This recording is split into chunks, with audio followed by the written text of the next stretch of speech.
Master CVV. నమస్కారం.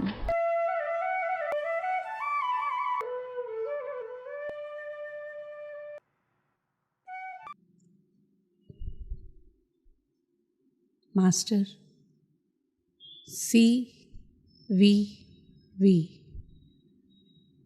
నమస్కారం.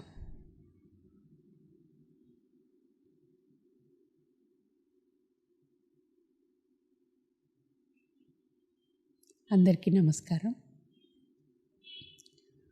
Nirvana and the discovery of all negating absolute, సావిత్రిలో శ్రీ అరవిందుల ఈ చాప్టర్లో లాస్ట్ పార్ట్ ఇప్పుడు మనం చూద్దాము.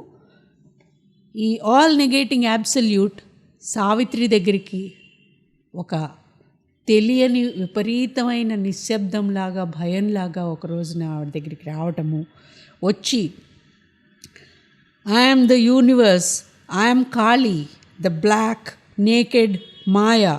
Only the black eternal can be true. ఏమీ లేనితనమే నిజం, ఉండటం అంటూ ఏది అస్తిత్వం అనేది లేదు. All else is a shadow and flash in minds glow అని చెప్పి, నువ్వు నాలో కలవాల్సిందే, నువ్వు ఏదో ఒక ఆత్మ, నీకు ఒక ఆత్మ ఉంది అనుకుంటున్నావు, అదంతా కూడా మిథ్య అని చెప్పినప్పుడు ఆ శబ్దం వచ్చిన ఆ వాణి విన్న తర్వాత ఒక డివైన్ ఫోర్స్ సావిత్రీదేవిని, దేనికి నువ్వు భయపడకు, నీ శక్తి మొత్తం బయట పెట్టాల్సిన సమయం ఇది కాదు, కానీ ఆ నెగేషన్ని కూడా నువ్వు తెలుసుకో, ఆల్ నెగేటింగ్ డార్క్నెస్ ఏమిటి అనే రహస్యం తెలుసుకోకపోతే నువ్వు ప్రపంచాన్ని ఆ నెగేషన్ నుంచి రక్షించడానికి వచ్చిన దానివి. ఎప్పుడైతే నీకు ఆ జ్ఞానం రాదో నువ్వు ఎలా రక్షిస్తావు? అందువల్ల నువ్వు ఆల్ నెగేటింగ్ వాయిడ్ని కూడా నువ్వు తెలుసుకోవాలి అని చెప్పటము. తదనుకూలంగా సావిత్రీదేవి తనని తాను గమనించుకుంటూ తన ఆలోచనలు ఎక్కడి నుంచి వస్తున్నాయి, ఈ ఆలోచనల్ని తీసేస్తే ఇంకా ఏ విధంగా ముందుకు వెళ్ళొచ్చు అనేలాగా తెలుసుకోవటంలో, ఆలోచనలు ఎక్కడి నుంచి జన్మిస్తాయి అని చూసుకోవటము, వాటి తర్వాత తాను వాటికి దూరమయ్యి ఉండటము, ఇవన్నీ కూడా మనం చూసాము ఇంతకు ముందు సెషన్స్లో. సర్ఫేస్ మైండ్, ఔటర్ మైండ్, దాని నుంచి కాకుండా ఇన్నర్ మైండ్కి, యూనివర్సల్ కాన్షియస్నెస్ నుంచి ఈ ప్రపంచంలో ఉన్న థాట్స్ అన్నింటికి కనెక్షన్ ఎలా ఉంటుంది అనేవి, ఇవన్నీ కూడా సావిత్రీదేవికి అనుభవం అయ్యాయి. అనుభవం అయిన తర్వాత ఆవిడ ఇప్పుడు ఈ మైండ్స్ డైనమో ఆపుకోవటం ఎలాగా, ఆలోచనల్ని పూర్తిగా ఫుల్ స్టాప్ పెట్టడం ఎలాగా అనేది తెలుసుకుంటూ భగవంతుడికి తనని తాను అర్పించుకుని ఈ నెగేషన్లోకి వెళ్ళటానికే సిద్ధమయ్యారు. అక్కడి నుంచి మనం ఇక్కడ చూద్దాం. Her minds dynamo cease to work. అంటే ఈ మైండ్ అనే మోటార్ మామూలుగా మనకి నిద్రపోతున్నప్పుడు కూడా పనిచేస్తూనే ఉంటుంది. కలలు వస్తాయి, భయాలు వస్తాయి, రకరకాల తెలిసి తెలియని ఆలోచనలు చాలా రకాలుగా వస్తూ ఉంటాయి. ఒక రూపం లేదన్నా సరే మనస్సుకు విశ్రాంతి అనేలాగా మనకి జనరల్గా ఉండదు. కాబట్టి మేలుకునుండంగా మనసు ఆలోచించకుండా చేసుకోవటం అనేది ఒక యోగ ప్రక్రియ. నిద్రపోతూ మత్తుమందిచ్చుకుని కాదు. She switched off the dynamo of her mind. ఆ మైండ్ అనే మోటరు రకరకాల ఆలోచనలలో కల్పిస్తూనే ఉంటుంది, ఒకటి తర్వాత ఒకటి. దాన్ని ఆఫ్ చేసుకుంది, ఆపేసింది. It was like a vast empty room. ఇప్పుడు ఆవిడ మైండ్ ఎలా ఉందిట? ఒక విశాలమైన ఖాళీ గదిలాగా ఉందిట. This men call quietude and praise as peace. మామూలుగా మనుషులు శాంతంగా ఉందండి, ప్రశాంతంగా ఉందండి, ఏ విధమైన ఆలోచనలు లేవు, మనశ్శాంతిగా ఉందండి అంటారు చూడండి.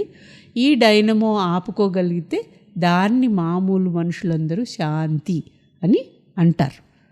Next, the silenced brain did not respond to feelings and thoughts though they cried out for word and act. మనస్సు అలా నిశ్శబ్దంగా ఉంటే ఆలోచనలు, ఇంతకు ముందే మనం చూసుకున్నాం ప్రీవియస్ సెషన్లో, ఆలోచనలు కేవలం మనసులోనే పుట్టవు, అసలు బయట నుంచి వస్తాయి. లేదంటే శరీరంలో వేరే వేరే భాగాల నుంచి ఉన్న ఆశలు, కోరికలు కూడా మన మనసులోకి ప్రవేశిస్తాయి ఆలోచనల కింద. అవన్నీ కూడాను ఇదేమిటి మాకు చాయిస్ లేకుండా, మా మాటలు ఎవరు వినకుండా, మా గోడెవరు వింటారు అనేలాగా అవన్నీ గొడవ పెట్టడం మొదలు పెడతాయట. కాబట్టి the silenced brain did not respond to feelings and thoughts though they cried out for word and act. ఆలోచించు, నువ్వు కడుపులో ఆకలేస్తే అది కూడా ఆలోచన మీ బ్రెయిన్కి వెళ్తుంది కదండి. చెవులో పోటు వచ్చినా వెళ్తుంది, చీమ కాలు మీద కుట్టినా కూడా అది అక్కడి నుంచి వెంటనే బ్రెయిన్కే వెళ్తుంది. మనకి చిన్న ఉదాహరణ కింద చెప్తున్నాను. ఇవన్నీ కూడాను యాక్షన్. నువ్వు కూర్చుంటానికి వీల్లేదు, గోక్కో అక్కడ అని గొడవ చేస్తుంది. సింపుల్గా చెప్తున్నాను, యోగుల గురించి కాదు. కాబట్టి మనం నిశ్శబ్దంగా ఆలోచన లేకుండా ఉండాలి అనుకున్నప్పుడు రకరకాల డిస్టర్బెన్సెస్ చాలా వస్తూ ఉంటాయి. Then this too paused and the body seemed a stone. కానీ ఆవిడ వాటన్నింటినీ కూడాను దగ్గరికి రానియకుండా ఈ బాహ్యం నుంచి వచ్చే ప్రేరణల్ని అన్నింటినీ కూడా ఆపి ఒక స్థిమితంగా చలనం లేకుండా ఉండేలాగా కూర్చోగలిగారట. All now was a wide mighty vacancy, but it was as it not the repose of the absolute. ఇప్పుడు ఇందాక మైండ్ ఖాళీ రూమ్, వేకెంట్ రూమ్ అన్నారు. ఇప్పుడు మొత్తం ఇంకా ప్రశాంతంగా ఉంది అంటూనే ఏం చెప్తున్నారంటే ఇది కూడా అల్టిమేట్ స్థాయి కాదు. This was not the repose of the absolute. ఆ పరమాత్మకి వచ్చే పూర్తి శాంతితో ఉండే శాంతి ఇది కాదు, విశ్రాంతిగా ఉండే శాంతి ఇది కాదు. The ocean silence of infinity. అనంతత్వంలో ఉండే సముద్రం శాంతంగా ఉండటం అంటే ఎలా ఉంటుందో అంత శాంతంగా, నిశ్శబ్దంగా, స్థిమితంగా ఉండే శాంతం ఇంకా ఇది కాదు అని చెప్తున్నారు. ఏమిటి మరి ఇక్కడ ఇంకా రావాల్సింది? ఇవన్నీ కూడా మనకి ప్రాక్టీస్ చేయాలనుకున్న యోగ సాధకులకి సూచనల కింద మనం తీసుకోవచ్చు. Even now some thoughts, not from within, from mind, not from human time, from cosmic far worlds crossed her solitude. ఎందుకంటే ఆవిడ ఇంత స్థిమితంగా తన శరీరంలో ఎక్కడి నుంచి, తన మనసులో ఎక్కడి నుంచి ఏ ఆలోచనలు రానియకుండా స్థిమితంగా ఉన్నాను అనుకున్నప్పుడు విశ్వం అంతరాళాల్లో నుంచి ఎక్కడెక్కడి నుంచో కూడా ఆలోచనలు మామూలుగా అయితే ప్రవహిస్తూ ఉంటాయి, వెళ్ళిపోతాయి, మనకు వచ్చాయని తెలియకపోవచ్చు, వస్తే ఒక్కొక్కసారి మనం వాటిలో ఏవైనా ఆపచ్చు, కానీ ఆ ప్రవాహం వెళ్తుంది. ఇప్పుడు ఎప్పుడైతే ఒక గేటు వేసి ఉందో ఆ ప్రవాహం వచ్చి ఏంటి గేటు వేసి ఉంది అనేలాగా అడగటం ఎక్కువైందనమాట, అడ్డుగోడ వచ్చేటప్పటికి. So not from human time, from cosmic far worlds crossed her solitude, yet their path was deeply concealed in light. ఆ ఆలోచనలు ఎక్కడి నుంచి వస్తున్నాయి అని ఇవిడ చూసుకుంది. ఎక్కడి నుంచి ఇంకా ఈ ఆలోచనలు వస్తున్నాయి అంటే అవి వెలుగు మార్గాల్లో ఆలోచన అని విడిగా కనపడకుండా ఆ తేజస్సులో ఇమిడిపోయి వస్తున్నాయట. ఆ ఆలోచనలు ఎక్కడి నుంచో అనంతంలో నుంచి వస్తున్నాయి. When Savitri tried to know the origin of these intruding thoughts, she saw a spiritual immensity. అనంతమైన ఆధ్యాత్మిక తత్వంతో ఉన్న ఆలోచనలు అవి వస్తున్నాయి, కానీ ఆలోచన అనేది లేకుండా ఉండాలి. కాబట్టి ఆవిడ Savitri's blow of force, bar of will, rejected them all till the mind's coast became clear. కానీ సావిత్రి తన దృఢ సంకల్పంతో, శక్తితోటి వాటినన్నింటినీ కూడా ఇప్పుడు నా దగ్గరికి ఏది లేదు, ఏది లేనితనం తెలుసుకోవాలి అంటే ఇది ఉండటం అనేది ఉండకూడదు అనేలాగా వాటిని కూడా పంపించేసి కోస్ట్ వాజ్ క్లియర్. అంటే ఇప్పుడు ఇంకా పూర్తిగా ఎటువంటి సంకల్ప వికల్పాలు లేని స్థితికి ఆవిడ వెళ్తూ ఉంది.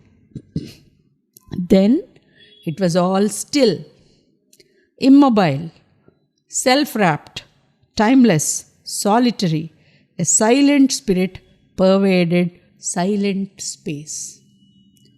నిశ్శబ్దంగా పూర్తి శాంతితోటి చలనం లేకుండా తనలో తాను లీనమై సమయం అనే స్పృహ లేకుండా ఒంటరిగా అనంతంలో ఆవిడ ఉండగలిగారు. దీనిని మనం నిర్వికల్ప సమాధి అని అనుకోవచ్చు.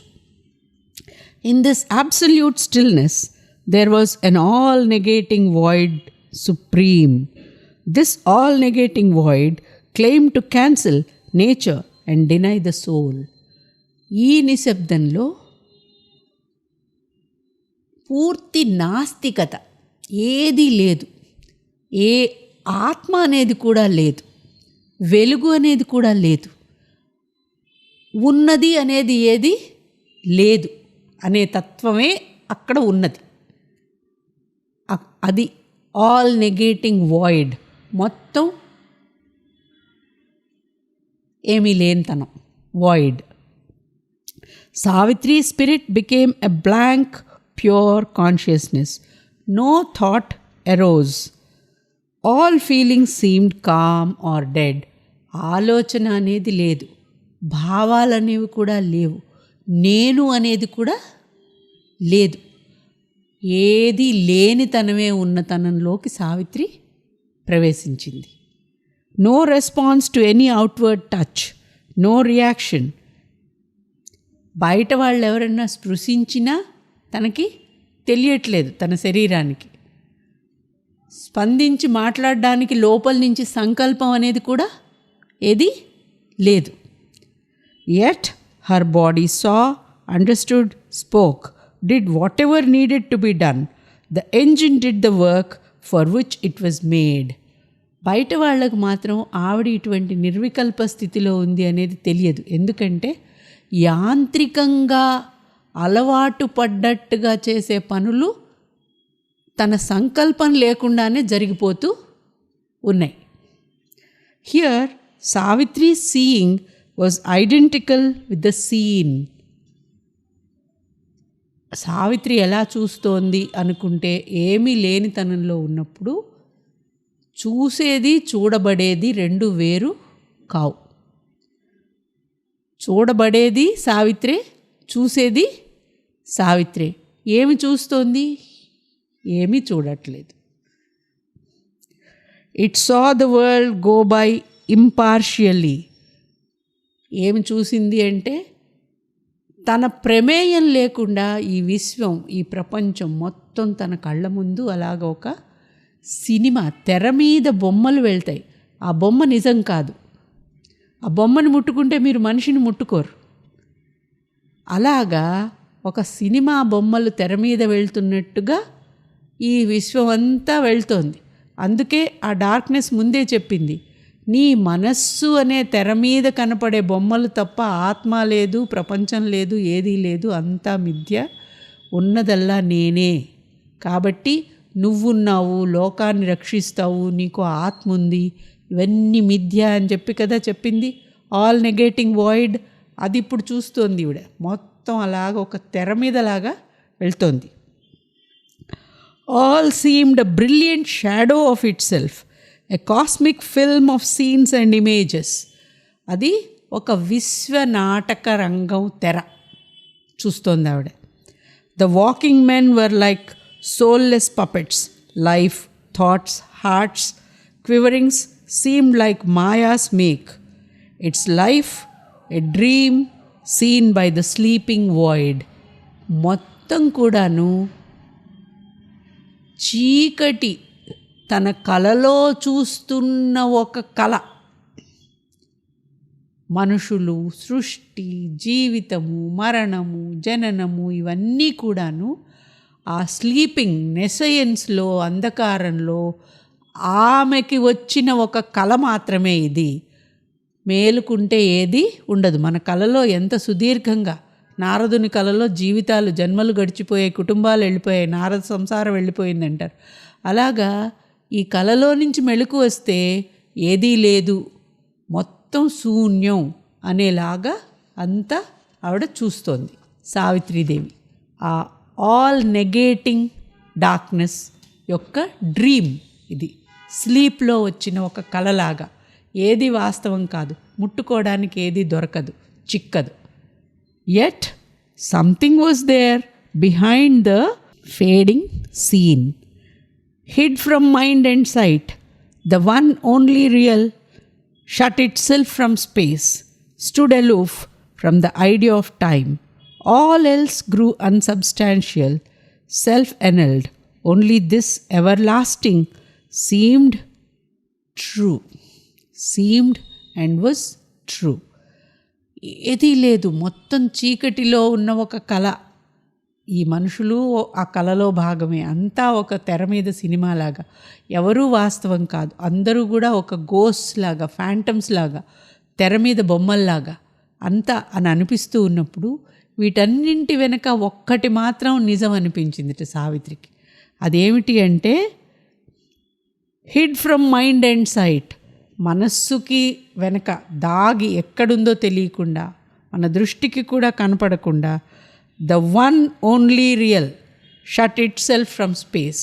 ఈ స్పేస్ నుంచి దూరంగా దెర్ ఈజ్ ది వన్, ఆ ఏకం, ఆ ఏకంగా ఉన్న ఆ ఒక్కటి, ద ఆల్, అది ఉంది. This everlasting one answered not the sense of sight and hearing, called not the mind. ఈ వన్, ఈ వాయిడ్లో ఉన్న, నిశ్శబ్దంలో ఉన్న శరీరానికి కానీ, మనస్సుకి కానీ, దృష్టికి కానీ అంటనూ లేదు, సంబోధించనూ లేదు, అతీతంగా ఉంది. It was an inaudible voice speaking forever from the unknowable. అది మనకి అర్థమవని స్థాయి నుంచి మన మామూలు చెవులకు వినపడని విధానంగా ఎప్పుడూ ఒక సందేశం ఇస్తూ ఉండే ఆ వన్ ఒక్కటి వెనకాతల ఉంది అనేది సావిత్రికి తెలిసింది. ఈ ఇమ్మెన్స్ నాట్ అంటే అనంతమైన, నాట్ అంటే జీరో, ఏమీ లేనితనం, శూన్యం, శూన్యం. ఈ అనంత శూన్యత్వం ఎలా ఉంది అంటే it faced her as an endless no to all that seems to be. ఈ సృష్టిలో నువ్వు అనుకున్నది, చూసేది, వినిపించేది, కనిపించేది ఏదైతే అనంతంగా ఉందో ఇవన్నీ కూడా ఆ నో, లేదు, మొత్తం నా కలలో భాగం తప్ప ఇదేది కాదు, లేదు, కాదు అన్నది ఒకటే నిజం అని చెప్తోంది ఆ ఇమ్మెన్స్ నాట్, లేదు అనేది. Endless yes to all things even unconceived, unimagined, unthought. It is no to everything that is seen. చూసేది ప్రతీది కాదు అని, ఆలోచించే ప్రతీది కాదు, చేసేది ప్రతీది కాదు, చెప్పేది ఏదైనా కాదు, జరిగేది ఏదైనా కాదు, ఏది కాదు. మరి అవునేమిటి అంటే నీ ఆలోచనకి అందదు అనేదే చెప్తుంది. An eternal zero or untotaled ought. It is an eternal zero. సున్నా, మొత్తం సున్నా. తాతగారు దీనికి ఈ ఆట్, నాట్ చాలా బాగా మనకు తెలుగులో కూడా అర్థమయ్యేలాగా చెప్పారు. అనంతత్వానికి, శూన్యానికి, అనంతత్వానికి కొలతలు చెప్పలేవు, పరిమితులు లేవు. ఈ శూన్యానికి కూడా పరిమితులు లేవు. అంటే ఆ అనంతత్వానికి అద్దం పట్టినట్టే. అనంతత్వంలో అన్నీ ఉన్నాయి, ఈ శూన్యత్వంలో అన్నీ లేవు. Complete opposite. The world is but a spark burst from it's light. ఈ శూన్యం ఏమని చెప్తోంది అంటే ఈ చూసే సృష్టి అంతా కూడాను ఒక చిన్న చిటిక వేసినట్టుగా ఒక స్పార్క్ వస్తే అందులో మీకు కనపడుతున్న ఒక మిథ్య. All moments flashes from it's timelessness. నా అనంతమైన టైమ్లెస్నెస్, టైం కాదు, టైమ్లెస్నెస్, కాలం లేనితనంలో ఒక క్షణం కనిపిస్తున్నాయి. ఒక అగ్గిపుల్ల వెలిగిస్తే చీకట్లో ఒక దృశ్యం ఏదో మీరు ఊహించుకున్నట్టుగా. All objects glimmering of the bodiless. శరీరం లేని దాంట్లో నుంచి మీరు ఊహించుకున్న శరీరాలు ఏవో కనిపిస్తున్నాయి. That disappear from mind when that is seen. ఆ క్షణం ఆ అగ్గిపుల్ల ఆరిపోగానే అంతా మాయమైనట్టు ఈ మైండ్ అనే దాంతో మీరు అలా చూసామని ఊహించుకుంటున్నదంతా కూడా తర్వాత అంతా ఈ దర్పణంలో కనపడుతోంది, దృశ్యం అంతా మాయమైపోతుంది. విశ్వం అనేది మొత్తం మాయం, ఏది లేదు. It cancel the convincing cheat of self. మీరు ఆత్మ అనేది ఉంది అని మీరు నమ్మించుకుంటున్నారే, అది మిమ్మల్ని మీరు మోసగించుకుంటున్నారు. మీకు ఒక అమరమైన ఆత్మ ఉందనేది ఒక మోసం. A truth in nothingness was its mighty clue. సత్యం ఏమిటి అంటే ఏది లేదు, నాస్తి అనేది ఒక్కటే సత్యం. A formless liberation came on her. ఈ విధమైన జ్ఞానంతో సావిత్రికి ఒక రూపం ఉండే, రూపానికి గుణాలు ఉంటాయి, ఆలోచనలు ఉంటాయి, ఒక పరిమితులు ఉంటాయి. ఇవేవీ లేని రూపరహితమైన, గుణరహితమైన, ఆలోచనారహితమైన, అన్నీ రహితమైనటువంటి ఒక స్థితికి సావిత్రి వెళ్ళింది. She was no more a person in a world, she had escaped into infinity. ఆవిడ ఇంకా ఈ భూమి మీద ఉన్న ఒక వ్యక్తికి ఉండే నియమాలు, శరీరము, ఇటువంటివి ఏవి కూడా లేకుండా షీ వాజ్ ఇన్ఫినిటీ, అనంతత్వంలో ఒకటి అయిపోయింది ఆవిడ. ఇంకా విడిగా సావిత్రి అనేది లేదు. మీరు తెలుసుకోవాల్సింది ఏమిటంటే ఇదంతా కూడా సావిత్రిలో జరిగిన ఒక యోగా అనుభవం మాత్రం. అందువల్లే ఇందాక బయట నుంచి ఎవరన్నా అంటే ఈ మిషన్ మామూలుగా చేసే పనులు చేస్తూనే ఉంది అనేది మనకి చూపించారు. ఈ యోగ స్థితికి వెళ్ళిన వాళ్ళు ఎవరిదైనా సరే ఇదే పరిస్థితి. వాళ్ళకి ఇంకా వాళ్ళ శరీర స్పృహ, శరీరము, నేను, నాది, నా ఆలోచన, నా ఆత్మ అనేటువంటివి ఏవి లేని ఒక స్థితికి ఆవిడ వెళ్ళారు. A refugee from the domain of sense, the necessity of thought, ఆలోచించాలి అనే అవసరాల నుంచి దూరంగా వెళ్ళిపోయిందిట. Delivered from knowledge and ignorance, జ్ఞానం అజ్ఞానం అనే రెండు ఉయ్యాలలు కూడా మనకి థాట్, మైండ్ ఉన్నప్పుడే ఉంటాయి. ఈ ఉయ్యాల నుంచి కూడా ఆవిడ అవతలకి వెళ్ళిపోయారు. She shared the super conscience high retreat where there was no temptation of the joy to be. Superconscient స్థితిలో వెళ్ళినప్పుడు నేను, నాది, జన్మ, నా శరీరం, నా సుఖం అనేలాంటి ఆలోచనలు ఏవీ లేనటువంటి ఇన్ఫినిటీలోకి సావిత్రి ఒకవైపు నుంచి ఆ అనుభవం పొందారు. She was in that but became not that. ఆవిడప్పుడు నథింగ్నెస్, నాట్, ఆ నాట్లో తను కూడా ఒక నాట్, సావిత్రి లేదు విడిగా, కానీ ఆ నాట్లో పూర్తిగా కలిసిపోయిందా, కలవలేదు. This shadow of her self so close to naught could be again self's point. యోగి ఆ స్థితి వరకు వెళ్ళిన తర్వాత కావాలి అనుకుంటే అక్కడి నుంచి మళ్ళీ వెనక్కి రాగలుగుతారు. Could be again self's point. ఈ నాట్, శూన్యంలో, ఏమీ లేని తనంలో ఈ స్థితి వరకు వెళ్ళిన తర్వాత ఈ ఏమీ లేదు అనే స్థితి నుంచి కావాలి అనుకుంటే ఆ జీవి మళ్ళీ వెనక్కి ట్రేస్ చేసుకుంటూ రాగలుగుతారు. To live return out of the inconceivable, మన ఆలోచనలకి అందని ఆ స్థితి నుంచి మళ్ళీ మన ఆలోచనల్లోకి కావాలనుకుంటే యోగి రాగలడు అనేది సావిత్రి తెలుసుకుంది. And be what some mysterious vast might choose. వెనక్కి వచ్చిన తర్వాత, ఈ యోగానుభవం తర్వాత, ఆ భగవంతుడు వాళ్ళని ఏం చేయించాలనుకుంటున్నాడో, ఏం చేయాలనుకుంటున్నాడో వాళ్ళ ద్వారా, అది ఏదైనా సరే వాళ్ళు చేయడానికి సామర్థ్యం పెంపొందించుకుని ఉంటారు.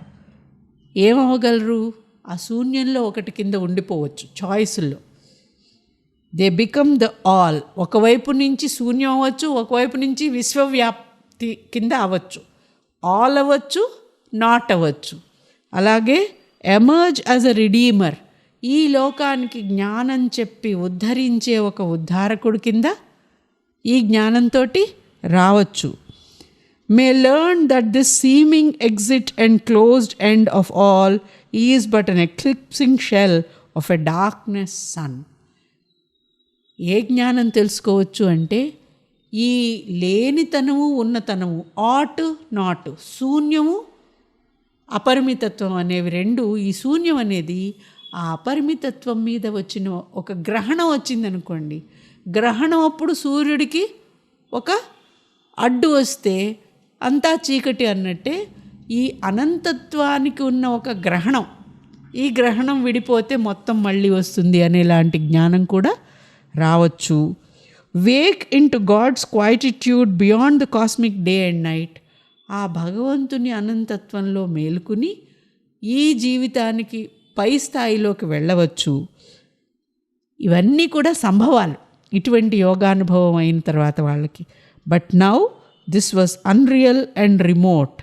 ఇవన్నీ కూడాను సంభవాలు, కానీ ఇప్పుడు సావిత్రి చేయవలసింది వీటిల్లోదేది కాదు, ఇప్పటికీ అవి కాదు. A lonely absolute negated all and drowned the soul in its everlasting peace. ప్రస్తుతం ఏం జరిగింది సావిత్రీదేవికి అంటే, ఈ ఏమీ లేని శూన్యం అనే ఒక గ్రహణంలో నుంచి ఆ గ్రహణం వీడి ఆవిడకి సంపూర్ణత్వంతో ఉన్న ఆనందం అనేది అనుభవమైంది. ఈ గ్రహణంలోకే గనక ఆవిడ వెళ్ళటానికి నిరాకరించి ఉండుంటే ఈ గ్రహణాన్ని జయించిన తర్వాత వచ్చే ఆనందం వచ్చి ఉండేది కాదు అనేదే ఆ దివ్యవాణి ఆవిడకి ముందు చెప్పారు. కాబట్టి ఈ ఏమీ లేనితనం అనే దాంట్లో నుంచి తెలుసుకోవాల్సిన జ్ఞానాన్ని సావిత్రీదేవి ఇక్కడ తెలుసుకున్నారన్నమాట. ఈ విధంగా ఈ chapter about absolute nothingness, darkness, negation, అందులో నుంచి సావిత్రి ఎలా ముందుకు వెళ్ళి ఆట్ నాట్, ఏమీ లేనితనం అంతా ఉన్నతనం, రెండింటికి మధ్య ఉన్న కనెక్షన్ కూడా ఆవిడ ఎలా చూసుకున్నారు అనేది మనకి తెలిసింది. దీంతో ఈ సెక్షన్ పూర్తవుతుంది. నమస్కారం.